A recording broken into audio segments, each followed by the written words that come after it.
All right, so we're gonna get going here. There's a couple people still coming in with a new face. I'm just gonna start off kind of introducing myself, kind of my background, and then we'll kind of move into the slideshows here. If you haven't had a chance to record that you're here, please do so. If there's any issues with that, let me know afterwards, and we'll make sure we take care of it.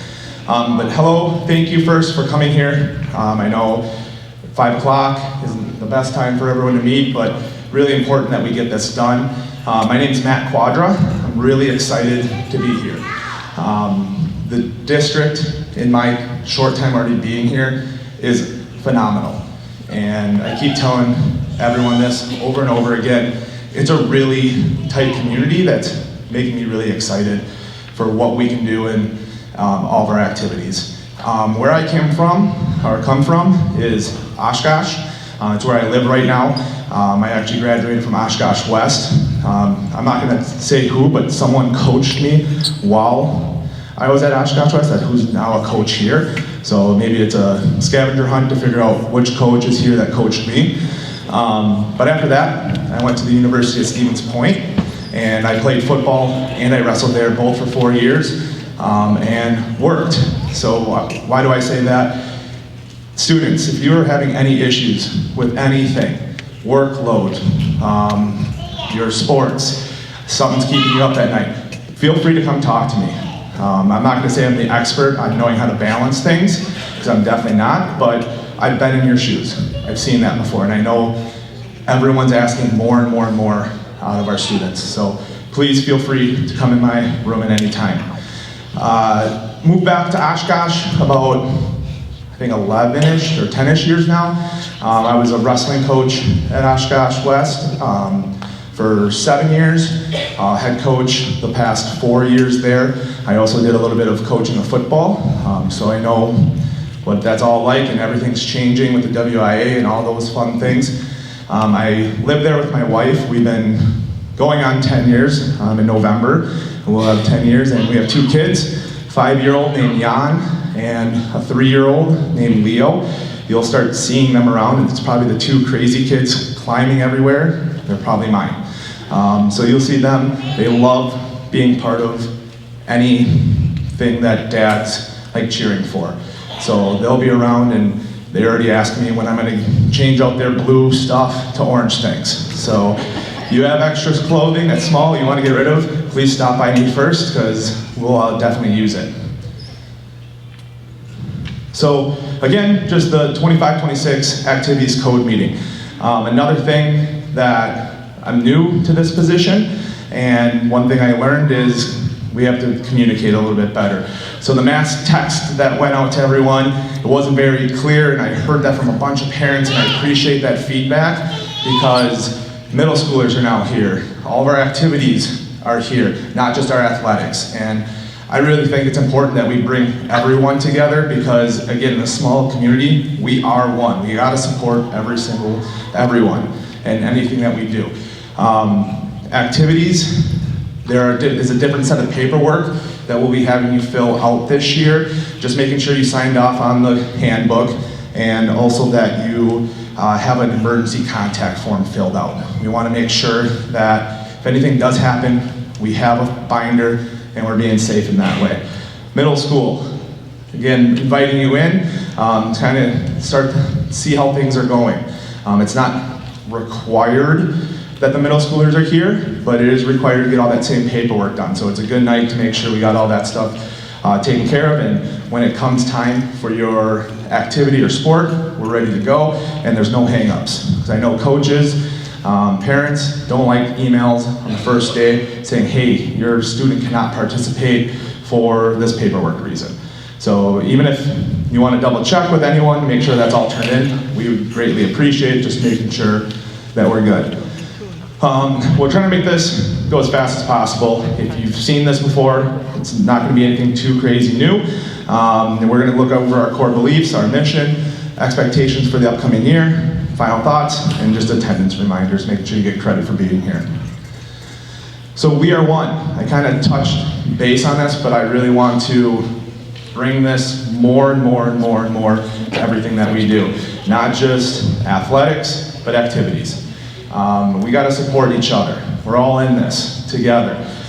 Making sure that we are going to be able to show up, be in the stands. There might be cool prizes for people that go to events starting this year. Just make sure we're there and continue to support everyone. Courage to grow. This is a big one. We got to be positive and okay with change. Things are always changing, and growth, that's what's going to make growth happen. And if we're not okay with that, we're going to be stuck in the mud.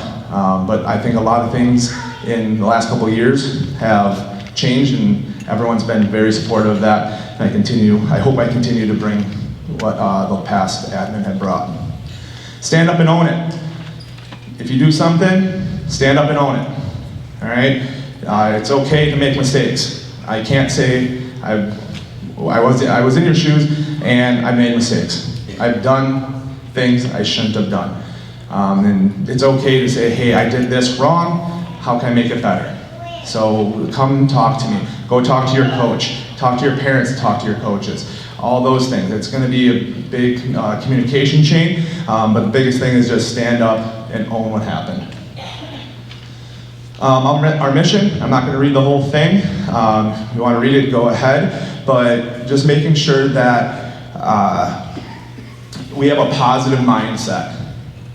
Positive mindset is a big, big thing. I've been meeting with a lot of coaches, and I get a lot of the same messages from community members, people who've been in the district long, our coaches. Sometimes it's easy to get mindset down. And it's, oh, here we go again. And it's a rinse and repeat. We're not going to be able to do this. We're not going to be able to do that. I'm telling you, just from, again, the short time I've been here, seeing what's happened in the weight room right now is so amazing. The 3rd of July workout, I walked in there seeing everyone painted up, all the cool stuff, having fun with it. It was, I mean, I had goosebumps seeing that. And when I walked back into Oshkosh West after they returned from the 4th of July, our attendance in this small district beats a D1 school that has 1,600 kids. High school. That wasn't middle school. That was just high school. So our numbers are beating D1 things. That's a kudos to everyone in here who's bought in, buying it, having that positive mindset, being able to do things. So super cool to see that. Another point I want to touch on, being coachable. That's a huge thing. Sometimes we don't agree with our coaches. It's okay to not agree with something, but listen to them. They've been there, they've done it, and try what they're trying to explain to you. Because again, they've seen it, they've done it, and they want to help you. So hearing them out and talking with them is going to be okay. We strive to be the best team players, leaders, academic, sport, life, showcase our Oriole pride every day. I believe in showcasing our pride every time we can talk about it. Again, I can't stop talking enough about the pride of our already seen here, and I hope we continue to grow on that. Student first, that's a big thing. You have to be a student first. We have to make sure we're getting everything done in the classroom, so when it's time to compete or practice or go to our activity, well, that's last thing on our mind. Put it aside. If you're having troubles balancing that, ask first. Talk to your teacher. Explain what's going on. They're there to help you. If that doesn't seem like it's working, or they're not working with you, go get your coach. Talk to your coach. That doesn't seem to be working. Have your coach talk to me. See what we can do to help balance this out. That's not saying we're going to get you out of tests, we're going to get you out of homework, but finding something that's a good balance. Because at the end of the day, if you fail a class, you're sitting out 10 days, minimum. And that's the last thing we want for anyone. So make sure that we're putting academics first so it's not an issue. And I'm proud to report that going into the fall season for high school, no one's on an academic probation. Everyone did what they needed to do. That is phenomenal. So I want to keep that going. It's a privilege, so participating, it is a privilege to do this. Whatever it may be, sports, activities, clubs, all that, it's still a privilege to do it, and look at that. I know I personally, in my athletics, I've always like, man, I have to go lift at 6 a.m. Oh, why are we doing these 3 days? It makes no sense. But we get to do that. We have that opportunity because I can tell you stories and I won't go on, but right like that, that opportunity might be gone. And we got to take it for what it is. So we get to, you'll hear, I know Principal Harkoff says it all the time, we get to do this. We get to. We want to change it, not I have to. We're going to hold our students to high academic and behavioral expectations. No one owes you anything. It must be earned. Has anyone ever heard like rent's due every day? Yeah, I know I'm screwing up that quote right now, but something along those lines. It's like we got to pay rent every day. Just because I did something well yesterday doesn't mean I don't have to go back and do it again today. If I were lifting right now all summer and then I just stopped, everything you just did just went to waste. So every day we got to go back in there and do it again. It must be earned. With the high academic and behavioral expectations, that's that co-curricular handbook. Make sure that you're reviewing that. And by signing off on that piece of paper, both your parents, guardians, and yourself had to sign there that's saying I read it and I know what the expectations are. If you need clarifying questions or anything like that, please let me know. Because I'd rather you know what we're expecting than all of a sudden I have to go talk to you, have a meeting with you and say, this is where you broke the rules. It's clearly in our handbook and now you're suspended for some reason. I want to avoid that at all costs, so make sure you review and ask for clarifying questions if you have any. Weight room expectations, all right? So we're not changing from last year. The weight room expectation for this upcoming year, all athletes in season will complete a minimum of 2 strength and conditioning workouts each week. So that is continuing from last year when we started it. And we've seen a lot of growth with this, and we want to continue to see that. So what happens if we don't? If an athlete doesn't meet the minimum requirements, they will not be allowed to compete in the next week's competitions. All right, so you will have to sit out. An easy way to make sure, and it might be too late now, but easy way in the future to make sure you're hitting this requirement, sign up for a strength class. That will fulfill your 2 weeks, or 2 days, every time. I've been talking with coaches, and to make sure this is an issue, a lot of them are starting to just put it into their practices and make sure that that's happening. And we're going to continue that because we know that all the hard work you do, we can't just stop. You're not going to grow strength or speed, mobility, if we just only do it in the summer. So we're going to continue doing that. I know this is a hot topic, so if you do have questions on it, please let me know, but just know that we aren't going to change it. If something comes up, communicate. We're willing to work with you, but it can't be a last minute thing. I always use this in my classroom. Your dog didn't eat your homework. That's been used too many times. We've been burned too many times with those excuses. Send an email out ahead of time, let people know what's going on. We will work with you and figure things out.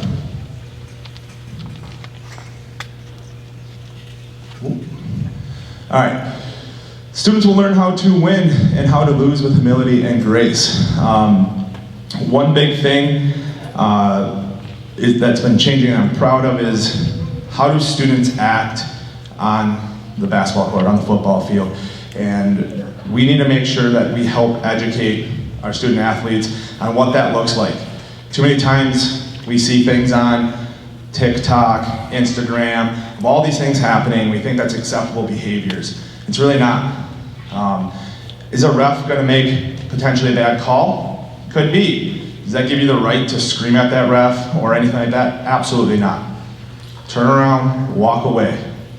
All right? I guarantee you, your coach, if you go on the sideline and yell at your coach about that call, instead of doing it to a ref in a respectful way, they're going to appreciate that more because you just didn't get a 15-yard penalty, or you didn't get a technical violation or anything like that. You're gonna handle it the right way. It's okay to be frustrated, but how are we handling ourselves? We gotta make sure we're doing a good job there. We're not a win-at-all-cost program, but realizing the importance that the expectation of success can play. Again, just making sure we help you in that area.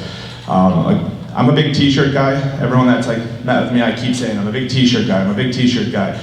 We're looking at something, if you do something correct while you're playing, we see you handle something the right way, there's gonna be a reward for that. We wanna reward the people that are doing things right. And it's all works in progress, so it's gonna be coming here, but it'll be something that we are watching at all times. And everyone hears about everything.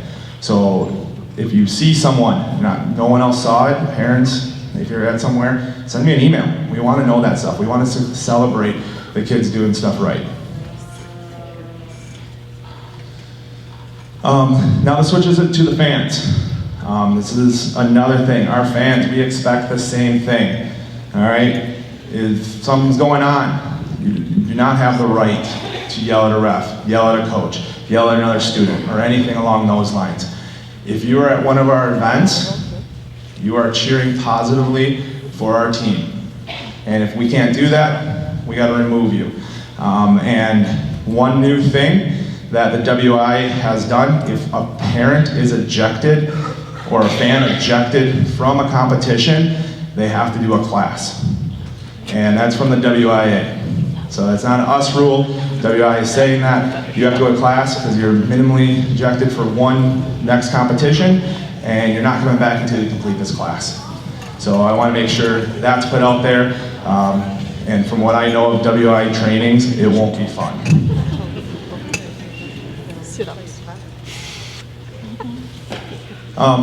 We encourage multi-sport athletes at all times, doing different things all around. Again, small community, we want everyone doing as much as possible. We also want to be aware of burnout. And burnout is a very big possibility if we just keep pushing everything like crazy. So make sure before we sign up for things, we can actually commit to those and whatever that's needed. We have some athletes that do the same sport, or 2 sports in the same season. That conversations happen with coaches, parents, understanding what's gonna happen and what that expectation is. Just because you're doing 3, 4 different things doesn't mean our academics can slide either. So we gotta make sure we're taking care of that, but we really wanna see it. We gotta share, and the more we do things together, the better we're gonna be. We want to create positive and long-lasting memories, friendships, and relationships for all students involved in co-curricular activities. The biggest thing as a head coach that I hated to hear at the end of a season, I am just not having fun, I'm gonna quit. Or they quit because they weren't having fun. And it could have been a simple conversation that we could have had to figure out what's going on. How can we help you with this? I'll take you back to when I was a coach. My first year, second year as a head wrestling coach, I had a student quit on me, and I just didn't understand why. And later I finally talked to the student and the parents, and it was because he was a freshman and wasn't ready to wrestle varsity. And I put him in the varsity lineup. And it actually took me back. And I was like, I never thought of that. That conversation could have happened ahead of time and changed how I coached from there on out. I asked, do you want this opportunity? I just assumed everyone did. And I was wrong for just that assumption. But if I would have talked to the kid, understood more things, and he expressed that to me before I just threw that out to him, it would have had a kid still wrestling. And that one still eats me up a little bit, but conversations can fix a lot of things. So don't be afraid to go talk to your coach.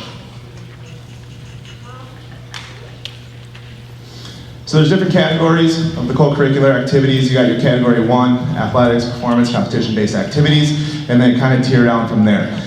So the code of conduct applies year-round, including off-season and summer, to categories 1 and 2.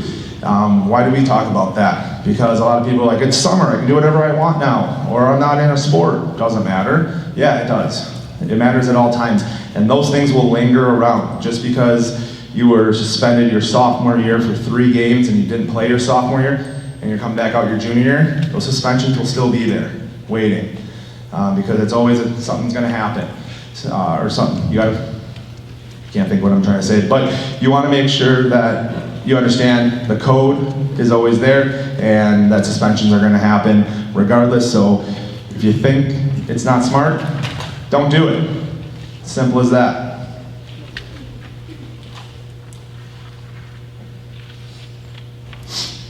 Paperwork. So everyone, I saw a lot of people coming in with that paperwork. This is the one of the top things that is a hang up for people being able to participate day 1. Paperwork wasn't turned in. Paperwork wasn't turned in. So make sure that is filled out, and like if you email it or fax it, make sure you get some sort of receipt saying it happened or email confirmation that it got received. There's too many times where paperwork just goes missing. And I'm not saying that's okay, we're trying to eliminate that, but it's a truth. It's as easy as someone coming by thinking that was garbage and threw it away, and now we have no record of it. Make sure you know it. Physicals is another one. Making sure your physical is in. If you're in a sport, you need that physical in before we can do anything. Make sure that doctor says he's going to fax or she's going to fax it, make sure you're tagged in that fax as well. A lot of times, as a head coach, I'd be like, hey, where's your physical? My doctor said they were going to send it in. 3 days later, where's your physical? Doctor said it was going to send it in. They sent it in. Did you get it? No, you can't participate yet. So those are things that we got to just make sure that are in, and we're not losing them, and we know where it is. If you have a hard copy of anything, I always told my parents at my parents' meetings, take photos of it before you turn it in. That way, if something does go missing, you're not redoing all of it. So make sure, take the photos, turn them in. Here's a list of everything that needs to be turned in. So the agreement form and signed and returned, co-curricular handbook, that is that checklist packet that we had made for you. That's going to have all this stuff in there. Making sure you review that co-curricular, not just parents kind of skimming it, but athletes or anyone in activity. Review it. Make sure we know what's going on and what could happen. There's an athletic permit, a liability waiver, WIU rules of eligibility, transportation release form, and then the physical card, alternate year card, sudden cardiac arrest and concussion agreement, and then the athletic emergency consent to treat form. Activities, you're not going to see everything in your paperwork on here. There's some things that we don't have to have signed for activities to happen, like we don't need your physical card, sudden cardiac and concussion agreement, those are through the WIAA, and we don't need those. So if you're looking at that packet, you're like, where is all this stuff? Activities are just a little different. The main purpose of the activities packet was the athletic emergency consent to treat form. Those are the big things that we want to make sure we have on file just in case, and also I believe in there is a transportation release form. In case you go anywhere, we have what we need. No student-made tryout without paperwork turned in, so no exceptions. I know I've said it a couple times, but making sure we're really hammering that home. I will also be at all the parent meetings, and parents feel free to check in with me. Hey, is everything turned in? Are we good to go? We want to make sure, again, day 1, you're ready to roll. So this is just saying that signed co-curricular agreement that will be turned in. It's on there twice. Well, I'm going. All right, so one thing that did go up, just so everyone knows, is the per sport is $45 now to participate with a family cap of $175. Really highlighted, made it easy for you to see there, but that is, I'll say $175 there. This money is really used for tournament entries, transportation, officials, etc. I know we always get the question why we have to pay to participate. That's really helping us do that, and those are the things that it goes towards. If there's any financial hardship, please reach out to Matt Quadra, the activity director, right here. My assistant is also awesome, Sue Immel, the one that you met right when you walked in. She can be emailed too if for whatever reason I'm out of the office. Concussion testing. So this is something that we're going to send another email out just to help everyone understand why we're doing this.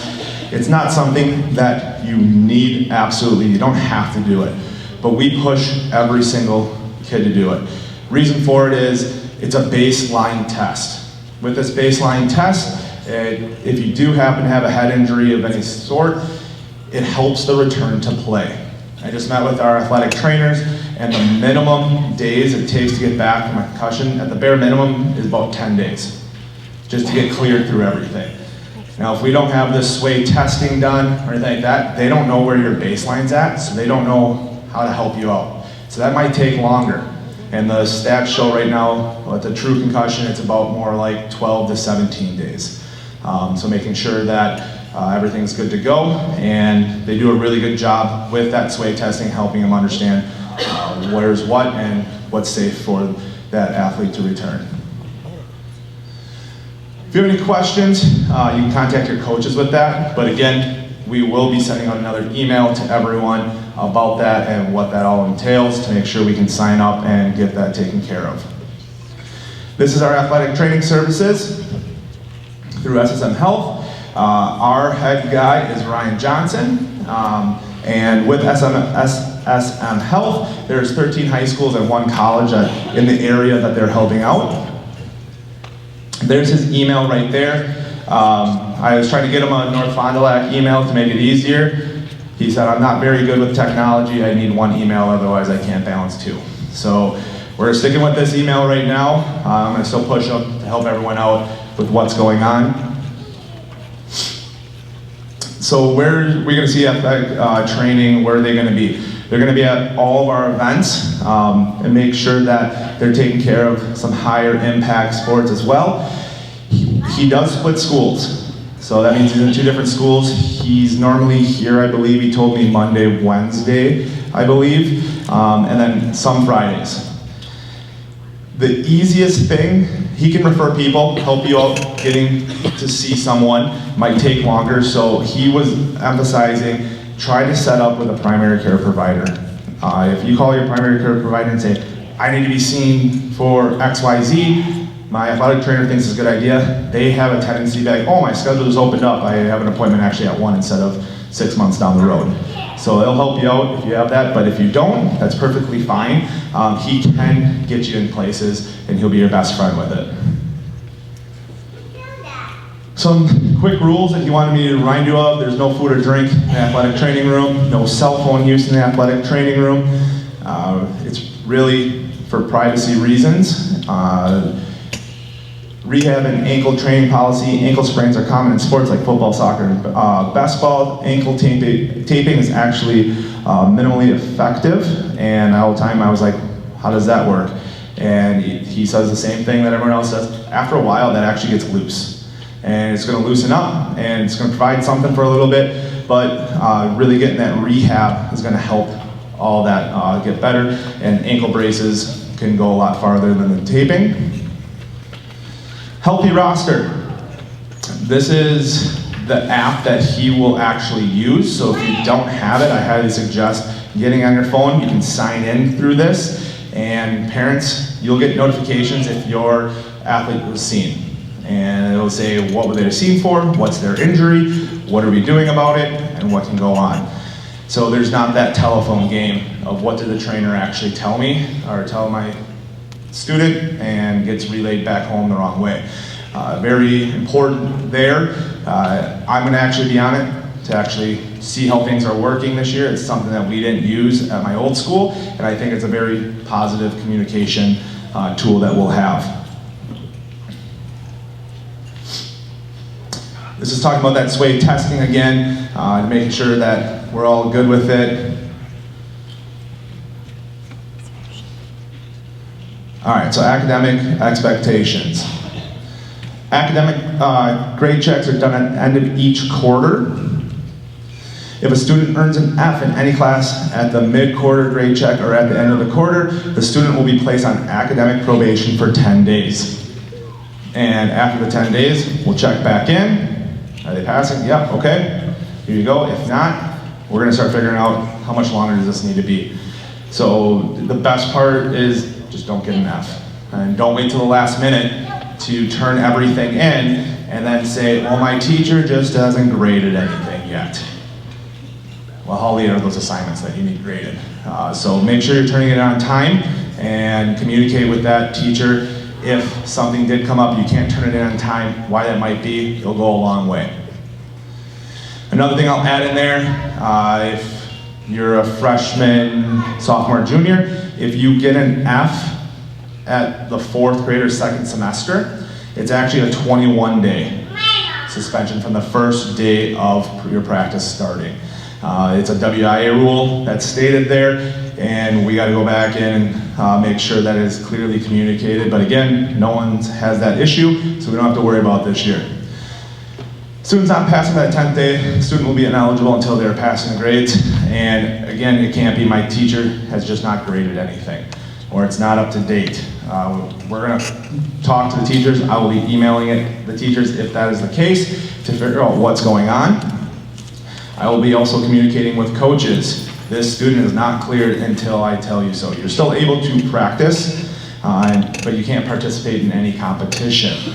If it continues, we might have to schedule after-school study time with the teachers, coaches, or a school-approved tutor.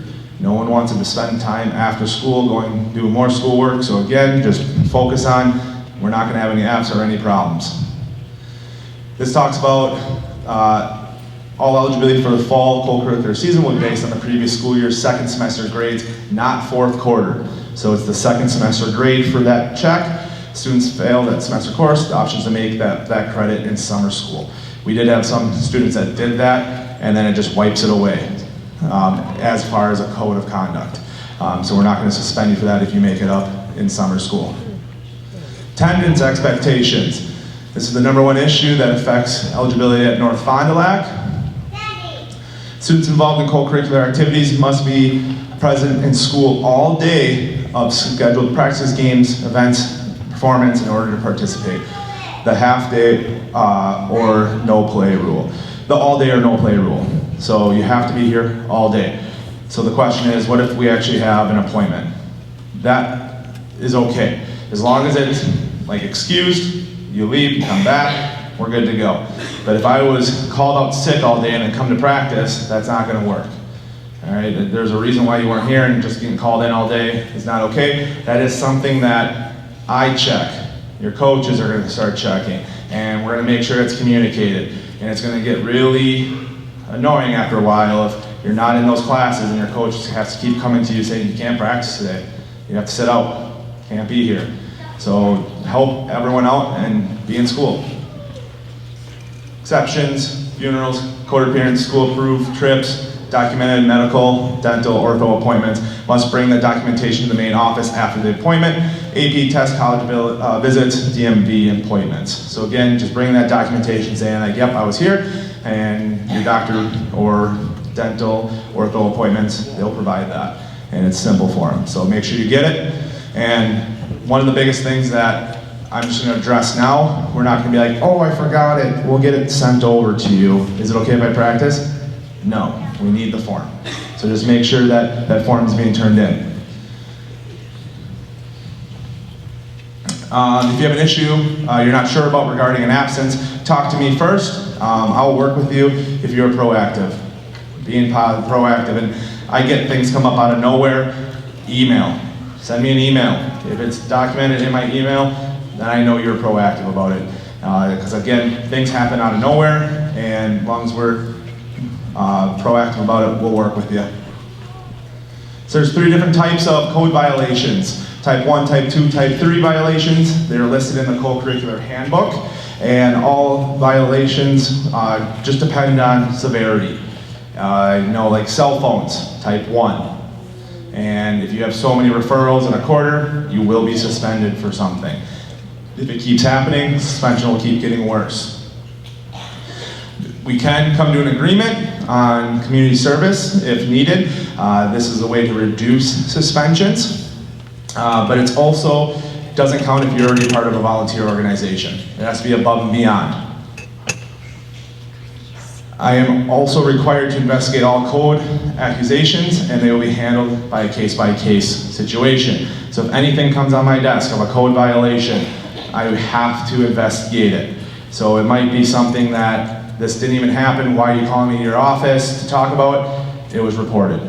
I have to talk. I don't want to be the bad guy, the gotcha guy, or anything like that, but I need to know what happened. Where was everyone? What was going on?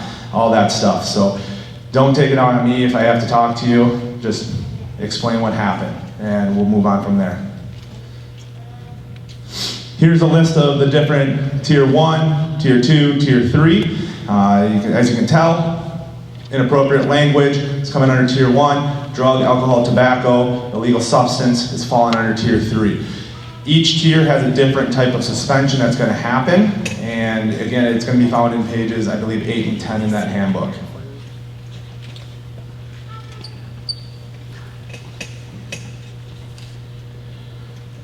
So a big thing that I want to make sure everyone's aware of, the student should approach the coach advisor first regarding an issue. Any issue that comes up, you have to approach the coach first.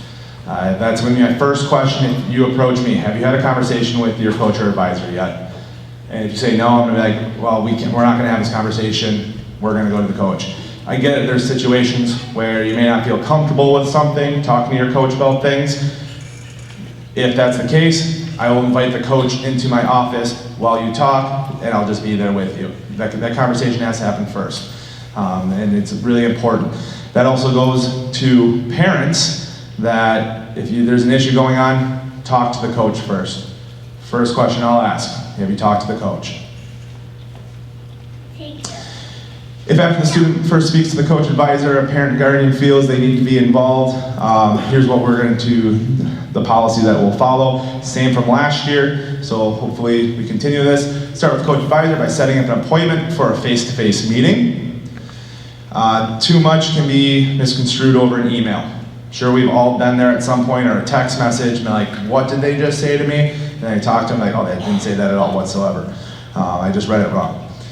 Don't confront the coach or advisor prior to, during, or immediately after a participation game, event, meet, or contest.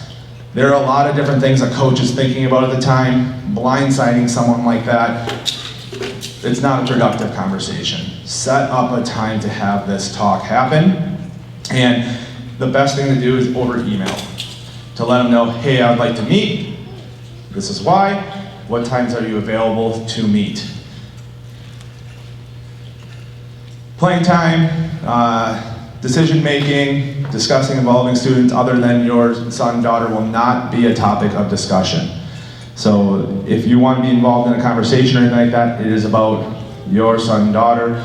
That is it. No one else can be brought into that. It is a violation of many rules to be bringing other students into a conversation.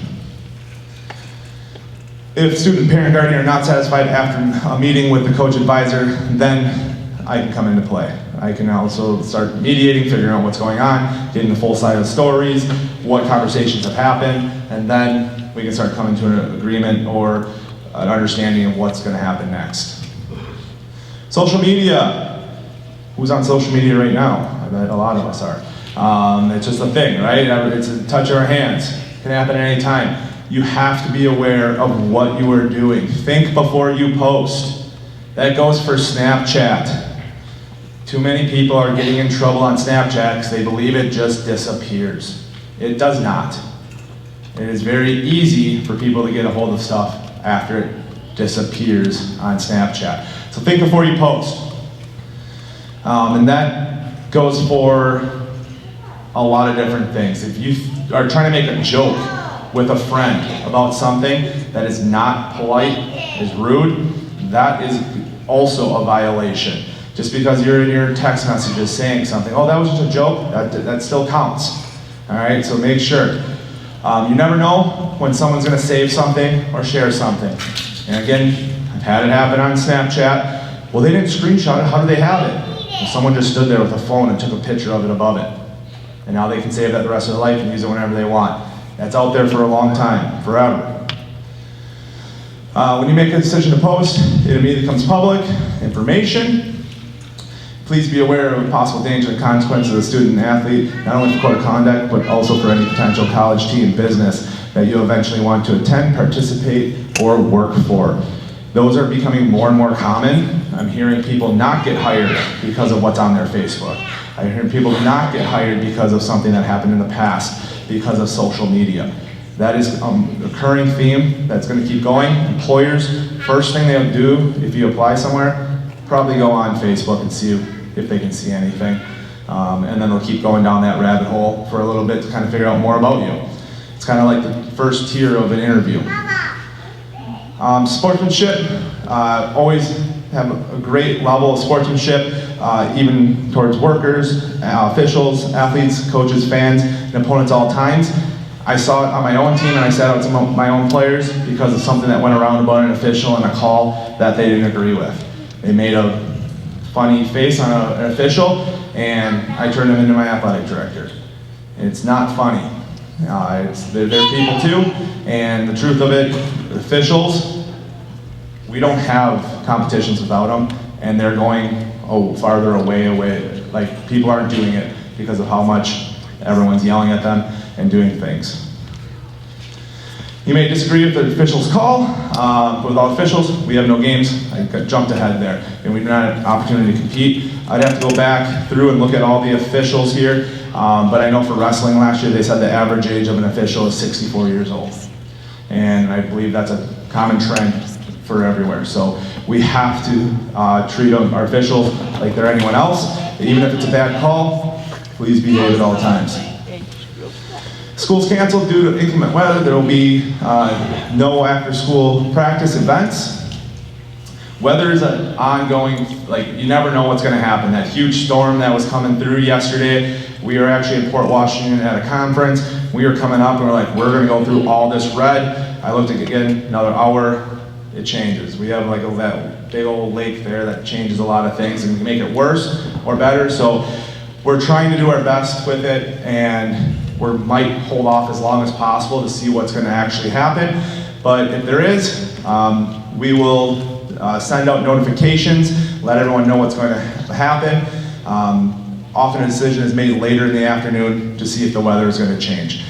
So you might be seeing something, why is this not canceled yet? We're doing our best to play the game or have an event. We don't want to take that opportunity away from anyone. So we're waiting the last second to try to call it while it's still in the safe category of calling it. Coaches find out first, then we will send something out, a district message. There's lightning or severe weather at an outdoor event, it'll automatically be suspended for 30 minutes after the last strike. Time will restart after each new occurrence. I know a lot of times this will happen, be like, why are we on hold? It's been 30 minutes. Well, 3 minutes ago, another lightning bolt just struck and we're gonna have to hold another 30 minutes. And again, we're on communication, we're trying to figure out what's going on, what's best for everyone involved. So we'll do our best to communicate as soon as we know more and let know what's going on. Bleachers must also be exited, and players, fans will be moved or go to their team bus. So we're going to clear everything for safety reasons, make sure nothing comes up of it. I'll show this quick here, just fees to get in. One area that I will show, if you've got an adult pass or family pass before, those did increase. Just to be aware of it, those can be purchased at our office or at the first few events. We'll get them right away. It's actually a great deal if you plan on going to a lot of events, so it's a great way to, again, support multiple sports, not just ones that maybe your students are playing in. The theatrical performances are to be determined. Just be aware that those family passes don't necessarily count for those, and the prices will vary. All right, final thoughts. Students, please attend the activity fair at the open house night to see what we all have to offer in terms of teams and clubs. Don't let school happen to you. Get involved. That's the biggest thing, get involved. I can't emphasize that enough, and I'm seeing more and more people, more and more clubs starting to be developed here in North Fond du Lac, and that's awesome. Let's see, all right. This is, again, if you didn't have a chance to sign in, please do so you get that credit. And if you don't sign in, you're going to be getting an email saying, please sign in. I will leave it up for any questions. If anyone wants to ask me, I'll still be hanging around if you don't want to ask it now, for anyone. And again, thank you for attending.